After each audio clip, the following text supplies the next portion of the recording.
So I'm going to start with the big news in the media holding company world today, which is all these pitches. Why are there so many pitches in 2015? Simply put, the landscape is changing faster than probably not that we thought, but that the world can keep up with. And clients need to know that they're seeing the best and brightest, and they also want to know that they're looking for ideas. Yeah. And this process brings out ideas. And let's not forget at the end of the day that most of these clients are public companies, Yep. almost all of them. They're caught in a 90-day cycle, and it's all about pricing pressure. And part of this has to do with procurement as well. And so it's something that is part of our industry. And it's a fact that we all live with, whether you're a publisher or whether you're an agent. So where are you trying to differentiate your agency?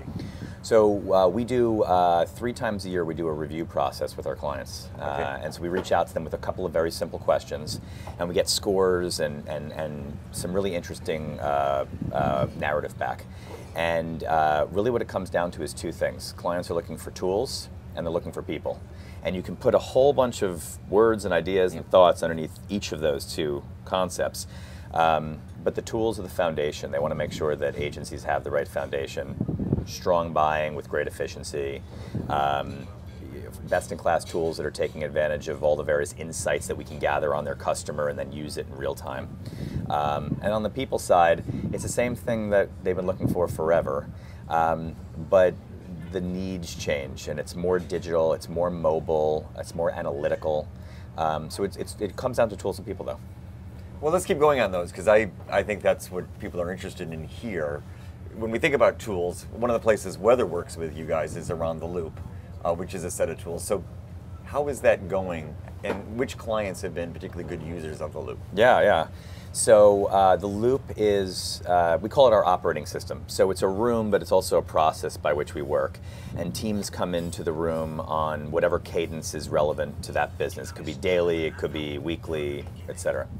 And so when the teams go into the room, they're surrounded by data. One of the pieces of data, as you just mentioned, is Weather Effects, which is your tool that allows us to see weather in all various condition states. And I know you're not surprised, but Andy's viewers may be really interested to know that weather affects pretty much every business that there is. I mean, whether you're selling movie tickets, credit cards, cars, weather affects their business. And so does search information and social information and our own paid media and our competitions. So all that information, we're able to take those insights and drive them back into actions. So on top of that layer, it's almost like that's our stack. It's like the foundation of our stack. And adding on top of that stack are all of our partners. And so it could be weather, it could be first-party data from the clients, et cetera. And that stack, the more it grows, the more sophisticated it gets, the more we can sequence messages that you were talking about to the New York Times back in 2007, I think it was, around what this... That's a good memory. Yeah, around what this future of... And that future is obviously automating intelligence, and we didn't know exactly what it was. You did, but the rest of the industry didn't. And that's what we're solving for.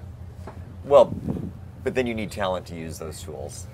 So on the people side, how do we get the right people into the industry? Because we're competing with financial institutions, publishers, consulting firms.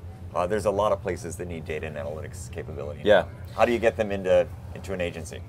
Well, first of all, what's really interesting is we've seen, and I'm sure you've seen this as well, one of the breeding grounds for talent in the ad industry right now are people who either started out in Wall Street and didn't want to stay there, Yep. Or thought maybe they wanted to go into that and ultimately decided not to.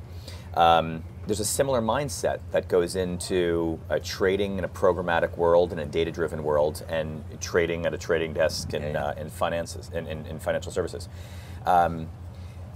Generally, those people are a little bit more attracted to the publisher side of the technology companies because there's still a little bit of a risk tolerance that they have, and they'd like to see options and et cetera, et cetera. So we have to build as sexy a company as possible. And the agency business is a sexy business. There's a lot to it that's really interesting. You get to work with a variety of clients, with a variety of partners, and that's what we offer. And when we take the loop and we put data and analytics at the center of it, it attracts people to our agency because they know we're moving in the same direction that they'd like to with their careers. So bringing that back to these pitches, if an advertiser wants great talent, competing with banks, which are high compensation, but they also, procurement wants efficiency, how do you resolve, I want to pay less and get more? It's a challenge, and at the end of the day, I think it's going to be very important for agencies over time to start to hold their ground a little bit more, because the ad industry needs strong ad agencies, and the more our rates go down, to a certain point, it starts to damage the ability for an agency to do great work. And we have to be mindful of that. And I say we, the global we, have to be mindful of what the industry is and what it might be. Good. Well, here we are celebrating the agency. We're giving awards, I think, to some of the best and brightest work. What Lions have already been won by your agency? I know it's early, but... It's early. We've won a few. Actually, the one that we're very proud about is one for Unilever, for Dove. They, as you probably know, had the campaign, or have the campaign for Real Beauty. It's been around for about 10 years. And it was built on an insight that only 2% of women worldwide thought of themselves as beautiful. And that seemed untenable 10 years ago to Unilever, yeah. that would even be the case. But so much has changed in those 10 years. Unfortunately, it's only now 4 or 5% of women describe themselves as beautiful. But what had happened in the interim is that social media became a mirror, like almost literally a mirror, that people, but women in this case, saw themselves. And so the campaign changed into something we called Speak Beautiful. And it was the idea that if you don't speak negatively about other people, let's say female celebrities on the red carpet at the Oscars, and you just turn that tweet into a positive tweet, you could have a ripple effect on how people talk about beauty. And Speak Beautiful, Unilever, in partnership with Mindshare, but also really importantly with Twitter, won a Silver Lion last night for that work. And it was really, it's fantastic because it's doing good, and it's a brand that's really getting behind a good cause. Well, I love when advertising can make people feel better versus jealous or envious. So good for you for adapting the rhetoric.